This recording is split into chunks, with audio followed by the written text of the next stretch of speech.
வணக்கம் மக்களே. தமிழகத்தோட முதலமைச்சரா விஜய் பொறுப்பேற்று இன்னையோட 40 நாள் ஆகுது. ஜோசப் விஜய் எனும் நான்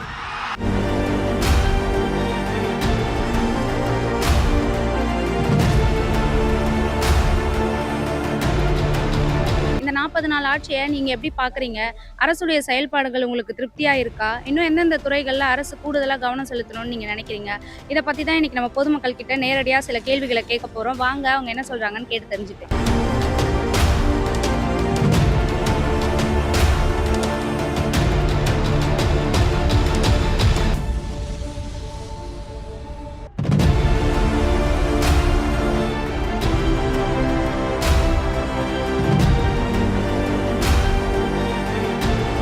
இல்லை, அவர் வந்து 40 நாள் தான் ஆயிருக்கு. இன்னும் அவருக்கு கொஞ்சம் டைம் கொடுத்தீங்கன்னா நல்லா பண்ணுவார் நான் நினைக்கிறேன்.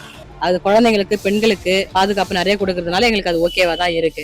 எல்லாம் அதே மாதிரி தான், போன ஆட்சியில் எப்படி இருந்ததோ அதே மாதிரி தான் இந்த எல்லா துறையிலுமே நல்லா செயல்படுத்தணும். நிறைய வாய்ப்புகள் இருக்கு, பயன்படுத்தினா தான் பண்ண முடியும். விலைவாசி எல்லாம் கொஞ்சம் கம்மி பண்ண நல்லா இருக்கும்.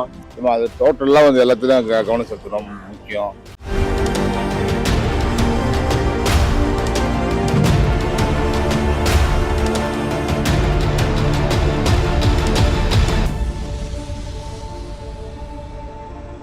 விஜய் முதலமைச்சரா ஆகி 40 நாள் ஆகுது. இந்த ஆட்சியை நீங்க எப்படி பாக்குறீங்க? எங்களுக்கு ஓகேவா தான் இருக்கு. இப்ப ஒரு பெண்களுக்கு பாதுகாப்பு நிறைய கொடுக்கறாரு. அது குழந்தைங்களுக்கு பெண்களுக்கு பாதுகாப்பு நிறைய கொடுக்கறதுனால எங்களுக்கு அது ஓகேவா தான் இருக்கு. ஒன்றும் பிரச்சனை இல்லை. பெண்களுக்கு எதிரான இந்த கொடுமைகள்ல நமக்கு எப்பவுமே 0 டாலரன்ஸ் தான். அதுல ரொம்ப உறுதியா இருக்கிறோம். இவ்வளோ இத்தனை வருஷமா ஊழல் செஞ்ச ஆட்சி போன 5 வருஷம். ஆனால் இந்த வருஷம் இன்னும் 40 நாள் தான் ஆகுது. ஆனால் வந்த ஸ்பாட்டில் அந்த டாஸ்மார்க்ல 10 ரூபா ஒழிக்கிறன்னு ஒழிச்சாரு பாருங்க, அது பெரிய விஷயம். அதே மாதிரி இந்த கோயில் கோலம் சேகர்பாபு கொள்ள அடிச்சதெல்லாம் இன்னைக்கு ஒன்றா வெளிச்சத்துக்கு எடுத்து வராங்க பாருங்க. நல்லா பண்ணுறாருங்க அவர்லாம்.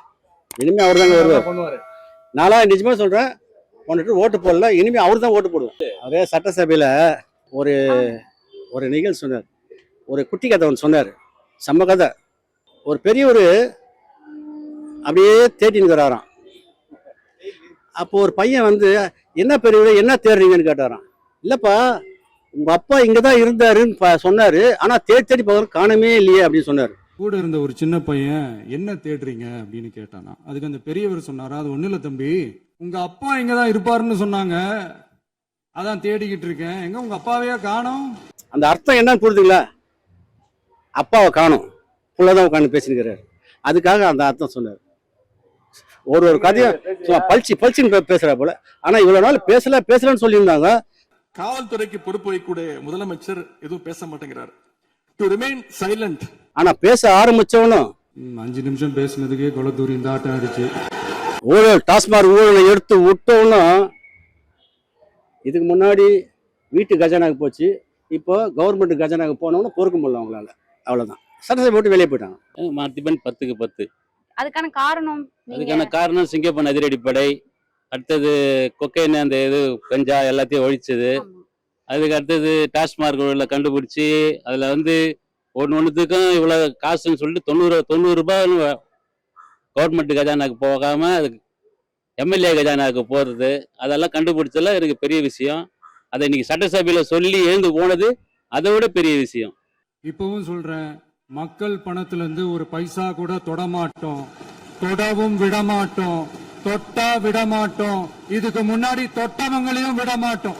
நல்லாதான் பண்ணிட்டு இருக்காரு.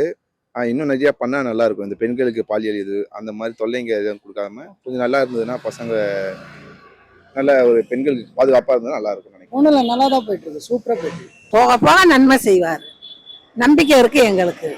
இதே மாதிரி எங்களுக்கு நல்லது செஞ்சா அவருக்கு ஏதோ எப்பயுமே. அதாவது யார் ஆட்சிக்கு வந்தாலும் உடனே எதுவுமே பண்ண முடியாது. ஒரு 6 மாசத்துக்கு அப்புறமா தான் அவரோட ஆட்சியை விமர்சனமே பண்ணணும். அது வரைக்கும் நம்ம பொறுமையா தான் இருக்கணும். சுமுத்தா போகுது, நல்லா இருக்கு. இந்த 40 நாள் ஆட்சியில உங்களை அதிக கவர்ந்த விஷயம் என்னவா இருக்கும்? இல்லை, அவர் 40 நாள் தான் ஆயிருக்கு. இன்னும் அவருக்கு கொஞ்சம் டைம் கொடுத்தீங்கன்னா நல்லா பண்ணுவார் நான் நினைக்கிறேன். ஒரு 1 இயருக்கு அப்புறம் நல்லா பண்ணுவாங்கன்னு நினைக்கிறேன். நான் அவருக்கான டைம் வேணும்னு நினைக்கிறேன்.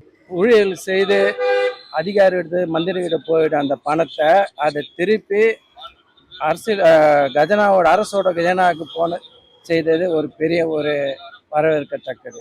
விஷயம்னா இவர் இப்போதான் புதுசா வந்திருந்தா கூட போல்டா எல்லா விஷயமே செய்யறாங்க.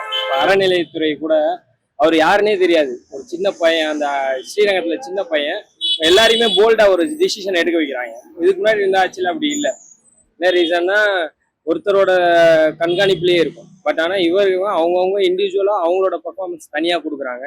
அது வந்து ஒட்டு மொத்தமா வந்து அவர் விஜயோட நேம்னால வர்றதுனால ரொம்ப பெஸ்டா இருக்கிற மாதிரி தோணுது. அது இல்லாம மக்கள் கிட்ட ஈஸியா போய் சேர்ந்துருது.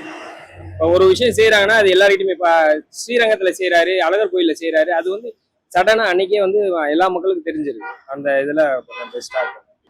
அமைதியா போகுது. அதாவது ஒருத்தரை பத்தி ஒருத்தர் புரளி சொல்லாம அமைதியா உள்ளுக்குள்ளேயே விஷயம் நடக்குது. ஆனா பெருசா வரும் இது. விஜய் ஆட்சிக்கு வந்ததுக்கு அப்புறம் இந்த சட்ட ஒழுங்குலாம் எப்படி இருக்குன்னு நீங்க நினைக்கிறீங்க? எல்லாம் அதே மாதிரி தான். போன ஆட்சியில் எப்படி இருந்ததோ அதே மாதிரி தான் இந்த ஆட்சி இருக்கு.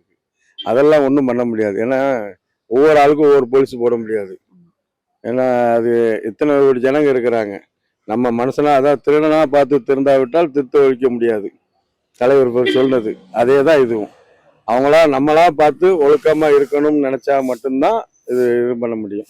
மற்றபடி எதுவும் பண்ண முடியாது. ஏன்னா இது எல்லா ஆட்சிலையும் நடக்கும். இந்த ஆட்சியிலும் இல்லை, எல்லா போன ஆட்சியிலும் நடந்தது, இந்த ஆட்சிலையும் நடக்குது. இது வரைக்கும் 40க்கு மேல நடந்திருக்கு. 40 நாள்ல ஒரு டெய்லி அந்த சம்பவம் தான் நியூஸ்ல வந்துகிட்டு இருக்கு. ஒரு நாள் கூட கிடையாது. எல்லா இடத்துலயும் அதான் பண்றாங்க. நம்மளா திருந்தணும், இல்லை நம்ம ஜாக்கிரதையா இருந்துக்கணும். சட்ட ஒழுங்கு இப்போ முன்ன விட இப்போ ரொம்ப நல்லா தான் போயிட்டு இருக்கு. முன்ன இருந்ததை கம்பேர் பண்ணா இப்போ ரொம்ப ஸ்ட்ரிக்டா தான் போயிட்டு இருக்கு. எந்த ஒரு பிரச்சனையும் இல்லை. அது ஓரளவுக்கு நல்லதமா இருக்குது. ஏன்னா அவர் பாட்டு அவர் போறாரு, நம்ம பாட்டே நம்ம கடை வச்சிருக்கோம். முன்னெல்லாம் வந்து கடையை கொஞ்சம் வகுத்து வராங்க, முதலமைச்சர் போறாமாங்க. இப்போ அந்த ப்ராப்ளம் கிடையாது, அழகா இருக்குது. இந்த இடமும் நானே சுத்தம் பண்ணி வச்சுக்கிறேன், எந்த ப்ராப்ளமும் கிடையாது. அவங்களையும் நம்ம குறை சொல்லக்கூடாது. ஏன்னா முன்னாடி எல்லாம் வந்து முதலமைச்சர் போறாரு, கடையை வகுத்து மூடும்பாங்க. இப்போ அந்த ப்ராப்ளம் கிடையாது. வர்றோம், கடையை போறோம், அவர் பாட்டே அங்கே போறாரு, நம்ம பாட்டே இங்கே இருக்கிறோம், நம்மளுக்கு வியாபாரம். இதே சீர்திருத்தம் அப்படியே கடைபிடிச்சா இன்னும் நல்லா இருக்கும். இன்னும் எந்தெந்த துறையில அதிக கவனம் செலுத்தணும்னு நீங்க நினைக்கிறீங்க? எல்லா துறையிலுமே நல்லா செயல்படுத்தணும். நிறைய வாய்ப்புகள் இருக்கு, பயன்படுத்தினாதான் பண்ண முடியும். நீண்ட நாள் 5 வருஷம் வரணும்னு வச்சுக்கோங்களேன். இதை நல்லா கொண்டு போனாதான் அவர் நல்லபடியா அடுத்த 5 வருஷம் வரதுக்கு வாய்ப்பு இருக்குது. இது எல்லா துறையிலும் நல்லா செயல்படுத்தினாதான். ஏன்னா நிறைய கம்ப்ளைண்ட் இருக்கு, அதெல்லாம் இப்போ 40 நாள் 50 நாள்லயே சொல்ல முடியாது. 1 வருஷம் 2 வருஷம் ஆனாதான் தெரியும், எல்லாத்தையும் தீர்க்க முடியும். அதை தீர்க்கணும்னு நினைச்சிங்களேன், இவர் நல்லா இறங்கி செய்யணும். இருக்கிற கவுன்சிலர் எல்லாரையும் என்னென்ன வேலை செய்யறாங்க இவர் மெயினா பார்க்கணும். பார்க்காம வந்து இவர் இருந்துறாருன்னு வச்சுங்களேன், இவர் பேர் கெட்ட பேராதான் ஆகும். நம்ம அது டோட்டலாக வந்து எல்லாத்துலையும் கவனம் செலுத்தணும் முக்கியம். ஸோ அவர் வந்து டைம் கேட்டிருக்காரு. இந்த டைம் படி 6 மாதம் அது அப்புறம் தான் பார்க்கணும் பண்ணுறாரா இல்லைன்றது வந்து போக போக தான் தெரியும். இப்போ வந்து ஆளுங்கட்சிக்காரன் வந்து குறை சொல்றது இயல்பு தான், அது எல்லாமே அதை வந்து பேசுவாங்க. ஸோ இவர் வந்து டைம் கேட்டிருக்காரு, கொஞ்சமாக தான் பார்க்கணும் அது என்ன பண்ணுறாருன்றது. உடனே எடுத்த உடனே நம்ம சொன்ன மாதிரி பண்ண முடியாது, டைம் கொடுக்கணும். ஸோ அதுதான் அந்த மக்கள் வந்து எதிர்பார்க்குறாங்க, எல்லாருமே எதிர்பார்க்குறாங்க. இப்போ கரண்ட் கட்டை பற்றி பேசுகிறாங்க. ஸோ ஆளுங்கட்சியுடைய சுட்சாரான்னு தெரியாதுன்னு சொல்கிறாங்க. ஆப்போசிட் பார்ட்டி இருக்கலாம், அது நம்ம சொல்ல முடியாது. ஸோ போக போக தான் பார்க்கலாம். அது நல்லது, கொஞ்சம் பொறுமையாக நம்ம கையாளணும். ஆனால் நிச்சயமாக ஒரு மாற்றம் வரண்டு நம்பிக்கை கண்டிப்பாக இருக்குது. அது நிச்சயமாக வரும், போக போக பார்ப்போம், அவ்வளோதான். இப்பதானே எல்லாருமே வந்திருக்காங்க, அதனால இனிமேதான் போக போக எல்லாருமே கத்துப்பாங்க. ஏன்னா எல்லாருமே வந்து தெரியாதவங்க தான் இதுல வந்திருக்காங்க, அதனால இனிமே எல்லாமே தெரிஞ்சுப்பாங்க. விலைவாசி எல்லாம் கொஞ்சம் கம்மி பண்ண நல்லா இருக்கும். இந்த மாதிரி இளைஞர்கள் இப்ப முன்ன விட இப்போ ரொம்ப பரவாயில்ல. இந்த போதை பழக்கம் எல்லாம் ரொம்ப தடுப்பு சட்டை வந்ததால எல்லாருக்கும் கொஞ்சம் நல்லபடியா இருக்குது.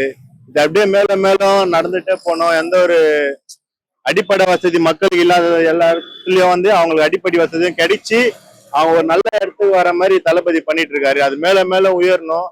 இது வரைக்குமே இப்போ நல்லா தான் செயல்பட்டு இருக்காரு. ஆனா இதுக்கப்புறமும் நல்லா இருக்கும்னு எங்களுக்கு நம்பிக்கை இருக்கு. சரி மக்களே, இன்னைக்கான வீடியோல 40 நாள் ஆட்சியை பத்தி பல்வேறு கருத்துக்களை கேட்டோம். சில பேர் நல்லா இருக்கணும்னு சொன்னாங்க, இன்னும் சில பேர் நிறைய விஷயங்கள்ல முன்னேற்றம் தேவைன்னு சொன்னாங்க. இதுல இருந்து உங்க கருத்து என்ன? இந்த 40 நாள் ஆட்சிக்கு உங்களுடைய மதிப்பெண் 10க்கு எவ்வளவா இருக்கும்? அதோடைய காரணமும் இந்த கமெண்ட்ல சொல்லிடுங்க. இது போல இன்னொரு வீடியோல சந்திக்கணும்னா எங்களை ஃபாலோ பண்ணிக்கோங்க.